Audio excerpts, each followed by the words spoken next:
Hello John, this is Joseph from Mercedes-Benz 3-Point, and this is the 2014 Chrysler 300C with the 6.4 litre Hemi. And wow, what an excellent example. We're actually quite lucky to have traded the vehicle, not just because of the low mileage for the year, but also how well it's been kept over its life. And I'll do some close-ups of the Duco in a moment. He's obviously done some sort of ceramic coating because I just gave it a bit of a wash and the paint beat it off it like it was almost new over the doors and the bonnet. Absolutely excellent. So what we'll do is I'll walk around the exterior of the vehicle. I'll highlight some of the main wear and tear areas. For instance, your front bumper bar, the front bonnet, the mirror caps, etc. The wheels as well, and show you the inside. And I'll do a quick lap of the car park as well, just to feel things and feel the suspension over bumps and engine mounts over bumps, etc. So start with the front passenger alloy, and as you can see, it actually presents in almost brand new order. There's no parking scuffs, which are probably one of my biggest pet hates, purely because everything that we trade in, or 90% at least, vehicles that we trade in have scuffed alloys. This one here presents very well, and if we look down the gun side of the bodywork, the paint is almost like a mirror. Exceptional for a black car from 2014. Making our way over to the rear alloy, again the same, probably the most prone alloy to scuffs. Presents fantastic as well. Making our way over to the rear, still in excellent order, with some, I've noticed when I was shamming the car earlier, some minor scuffing under the number plate, and also just some very minor scuffing, which had probably come out with a bit of a buff, maybe not a cut, but just a polish. Over the boot lid, again, presents very well. This is just a bit of dust, I suppose. Over to the driver's quarter now. The alloy, again, excellent order. Looking at the brakes, they actually look like they're in fantastic order as well, with very minimal lipping, and same thing with the brake pads as well. I've noticed just along the door line here some scuffs, obviously from opening the door onto perhaps a wall or resting it against another vehicle. We will get that touched up. Again, looking down the gun sight, or down the barrel, as you can see, the paint is looking remarkable.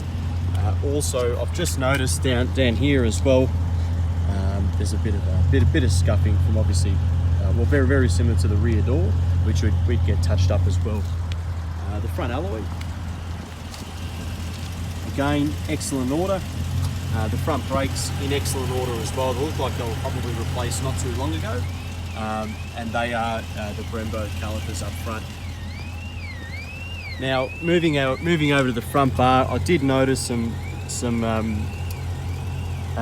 chips in the paintwork there, which we would touch up. And then the front bar, I mean, because it's been on the road, there's some, it's just sort of been peppered with some minor stone chips. I mean, the only way to remove that would be a full respray, but we'll probably advise otherwise.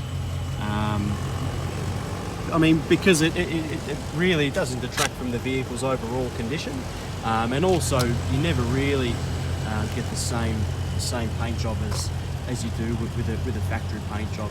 Rather keep it original. It all lines up very well, and although there are some stone chips, it doesn't detract from the vehicle's overall condition. Now, making our way over to the inside of the vehicle, please excuse that we haven't actually detailed the vehicle. Obviously, over on the floor mat, you could see that it hasn't been steam cleaned or detailed, but just as the way it's been traded in, it presents fantastic. There's no stretching or rips or tears in the leather. The driver's seat's most prone to that. The steering wheel presents in an excellent fashion.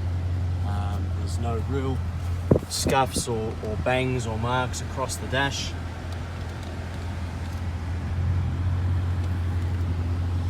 Presents in excellent order. Same goes for the rear.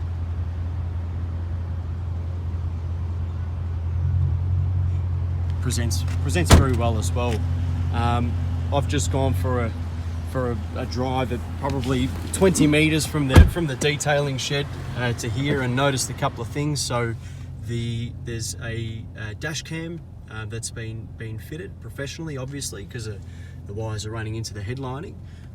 That's a nice little touch. And I've also noticed probably one of my favorite things about this car, which really complements the modern day American muscle product. It seems, and I can't tell unless we get under the vehicle, if it's a catalytic converter back or just the mufflers that have been modified, but there is definitely an aftermarket exhaust on the vehicle, and it sounds absolutely sensational. It is a little bit louder on idle, but when you build up the revs and hold the gear, there's a nice crackle and burble, which is probably the first thing that you would do anyway when you buy one of these cars, because I mean the 6.4, you would know, you've got one already. They sound sensational, but they're just missing that raspy sound or a higher volume for that matter. This is the complete package, and it's a bit hard to tell in this video, but I'm sure, but it sounds absolutely sensational. The steering feels great. There's no strange sounds coming from the front end going over the speed bumps. It felt excellent. Oh, that sound. Geez, that is excellent. John, I really hope you've enjoyed this little video. I'm by no means Jeremy Clarkson from Top Gear with this review, but hopefully you've got a bit of an understanding as to how this vehicle was treated in its former life before it was traded in on a Mercedes-Benz. And and if it is a 300C that you're after, I really hope you see the value in this one, and not just from the dollar figure, but also the way it's been maintained, the kilometers for its year, and I guess just overall how it was treated in its former life. Good on you, John. We'll speak soon.